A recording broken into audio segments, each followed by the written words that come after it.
semuanya, hari ini kelompok kami akan menjelaskan mengenai dana pensiun. Selamat menyaksikan.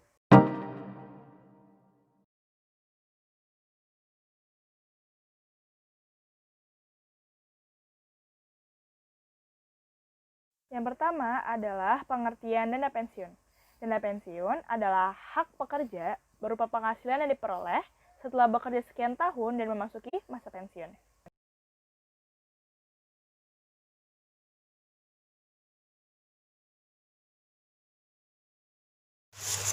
Selanjutnya saya akan menyebutkan fungsi dana pensiun bagi perusahaan. Yang pertama, memberikan rasa aman bagi para karyawan. Yang kedua, menghargai para karyawan yang telah mengabdi pada perusahaan. Dan yang terakhir, meningkatkan citra perusahaan di hadapan masyarakat maupun pemerintah. Selanjutnya, fungsi dana pensiun bagi karyawan. Pertama, memiliki penghasilan setelah memasuki masa tua ataupun senja, dan yang terakhir mendapatkan rasa aman serta motivasi kerja.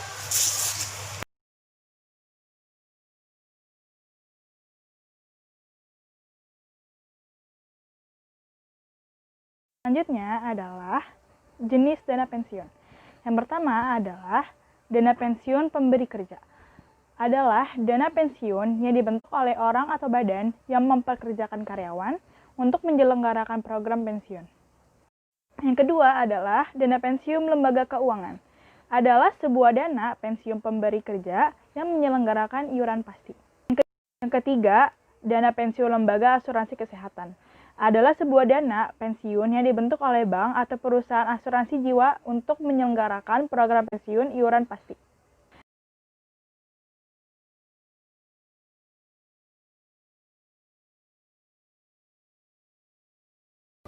Prinsip dana pensiun. 1. Prinsip kejelasan maksud dan tujuan program, yaitu jaminan terhadap kesinambungan penghasilan. 2. Prinsip independensi, yaitu 1. Kelembagaan berstatus badan hukum. 2. Manajemen operasional, di mana asas keterpisahan dan hak pengurus mengadakan perjanjian dengan pihak ketiga. 3. Pengawasan, di mana pengawasan dilakukan oleh Dewan Pengawas yang terdiri atas wakil-wakil dari pemberi kerja dan peserta dengan jumlah yang sama. 3. Prinsip akuntabilitas, yaitu 1. Dewan Pengawas wajib mengumumkan laporan hasil pengawasannya kepada peserta. 2. Laporan keuangan dana pensiun setiap tahun harus diaudit oleh akuntan publik yang ditunjuk oleh Dewan Pengawas. 3. Pendiri atau mitra pendiri, pengurus, dan penerima titipan wajib memperlihatkan seluruh dokumen atau keterangan untuk keperluan pemeriksaan. 4. Prinsip transparansi, yaitu 1. Pengurus wajib menyampaikan keterangan mengenai setiap perubahan peraturan dana pensiun dan hal-hal yang terjadi dalam rangka kepesertaan kepada peserta. 2. Pengurus wajib mengumumkan perkembangan portofolio investasi dan hasil pengembangannya kepada peserta dan melaporkannya kepada pendiri dan Dewan Pengawas. 5. Prinsip perlindungan konsumen, yaitu 1. Perubahan peraturan dana pensiun tidak boleh mengurangi manfaat pensiun. 2. Setiap karyawan berhak menjadi peserta bila berusia 18 tahun atau telah kawin dan memiliki masa kerja 1 tahun. 3. Hak atas manfaat pensiun tak dapat dijaminkan, dialihkan, atau disita. 4. Semua transaksi penyerahan, pembebanan, pengikatan, pembayaran sebelum jatuh tempo, atau penjaminan manfaat pensiun dinyatakan batal demi hukum. 6. Prinsip struktur pengendalian internal, yaitu 1. Tugas, kewajiban, dan tanggung jawab pendiri, mitra pendiri, Dewan Pengawas, dan pengurus diatur dalam Undang-Undang Dana Pensiun dan peraturan pelaksanaannya. 2. Dana pensiun tak diperkenankan melakukan pembayaran apapun kecuali pembayaran yang ditetapkan dalam peraturan dana pensiun. 3. Dana pensiun tidak diperkenankan meminjam atau mengagungkan kekayaannya sebagai jaminan atas suatu pinjaman.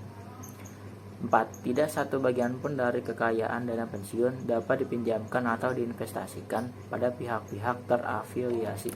7. Prinsip kualifikasi penyelenggara, yaitu 1.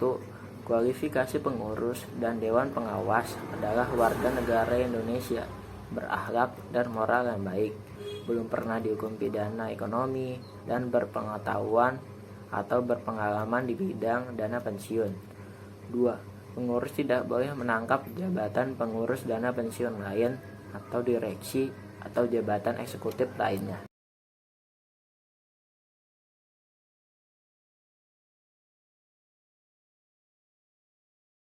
Kegiatan utama lembaga dana pensiun adalah mengumpul dana dari iuran yang dipotong dari pendapatan karyawan suatu perusahaan. Iuran tersebut kemudian diinformasikan lagi dalam berbagai kegiatan usaha yang dianggap paling mengutamakan. Dana karyawan yang dikelola oleh dana pensiun akan dibayarkan kembali dalam bentuk pensiun setelah jangka waktu tertentu, sesuai perjanjian antara pemberi dana dan pengolahan dana.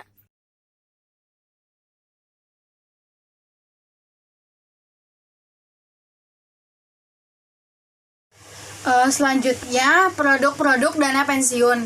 Yang pertama, dana pensiun pemberi kerja atau DPPK.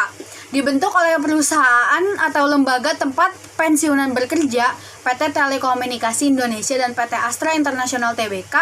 Di dalam DPPK ini terdapat 2 jenis program, yaitu yang pertama program pensiun manfaat pasti atau PPMP dan program pensiun iuran pasti PPIP. Program yang pertama PPMP yaitu program yang bentuknya berupa manfaat bagi penerima pensiunan dalam perhitungan tertentu.